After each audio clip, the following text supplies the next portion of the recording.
Hello and welcome, bookworms. Welcome to this week's episode of The Contented Narrative. We are looking at Her Radiant Curse by Elizabeth Lim.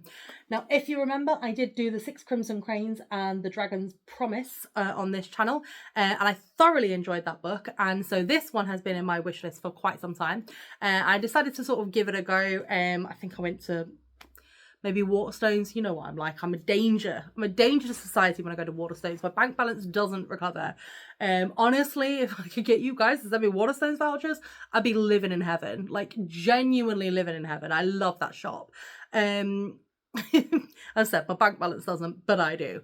But Her Radiant Curse is set before Six Crimson Cranes, and it's the story of the stepmother of the family in the Six Crimson Cranes. So it's the story of Chani and how she came to be where she was. And what I love is the tagline of this is like, one must fall for the other to rise. So essentially, you've got two sisters. You've got Chani and Vanna. And Chani is cursed with a serpent's face because she was sacrificed to the demon witch in place of her sister Vanna. So Vanna should have been sacrificed to the demon witch, but she wasn't. Chani was. And the dad hates her. Hates the fact that she survived, hates the fact that she's got a snake face, hates all of that.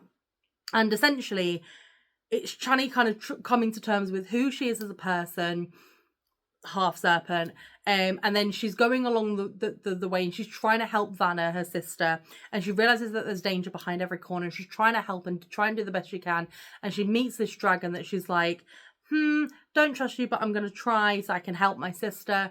And it's her basically trying to take down the demon witch before Vanna becomes 18, I think it is, for the simple fact that it's like something will happen when Vanna turns 18.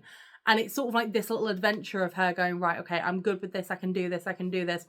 And I will say, even though I know sort of like how the story ends as such, because obviously I knew where she ended up, I was heartbroken, I'm not gonna lie. I was very sort of like, the story as it's told, the characters were so good.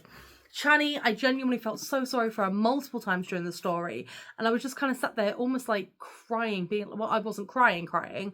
It's very rare that I cry at a book, but I was genuinely sort of like so upset with how she was treated. The fact that she was sacrificed by her dad, and that she turns into like a part serpent, and then her dad is genuinely like, ugh, disgusting, I can't believe you're here. And it's like, you sacrificed her, like, what's your problem?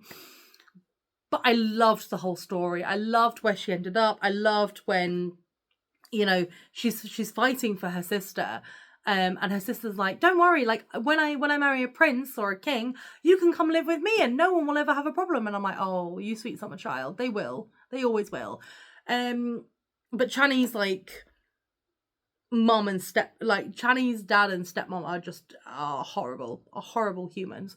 I'd love to say they get what they deserve, but it's up to you to decide when you're reading if you think they truly got what they deserved, or if maybe they got off a little bit too easy. But I really enjoyed this book. I love the writing style. I love the sort of like the stories. I love sort of like the little supernatural elements. I love reading about like dragons and dragon pearls and all of that. And I knew I'd enjoy it after I read the other two as well. So I would definitely say, if you've not read Six Crimson Cranes and the Dragon's Promise, I would probably start with Her Radiant Curse, because Her Radiant Curse, as I said, is a prequel. So start with this book, then read Six Crimson Cranes, and then read Dragon's Promise. If you have already read the other two, that's not a problem, but I would definitely say give it a go. But yeah, let me know below in the comments what you think. Let me know if you enjoyed it. Let me know if you have read the other books. But thank you so much for your continued support. I remember to always keep it contento.